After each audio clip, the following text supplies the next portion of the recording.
ырыс алды ынтымақ. Ынтымағы бар елдің айсыз қара түнде да асманында күн тұрат.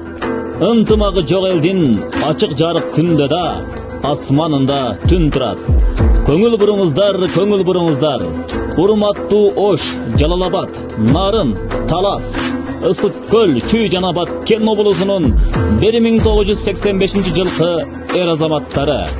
Сіздерді 2025 жылдың 14 июнь күні бола тұрған ынтымақ шерінебізге шақырабыз. Шерінебіз футбол, волейбол, теннис, жаатмай, арқан тартмай, турник, гира көтерүү, шахмат, эстафета 400 метр чуркоо, кол күрөш жана кыргыз күрөш спорттук оюндары менен коштолот. Шернебиздин негизги максаты спортко чакыруу жана кыргыз жигиттеринин ынтымагын бекемдөө. Сиздерди терең урматтоо менен Баткен облусунун 1985 жылкы эр азаматтары.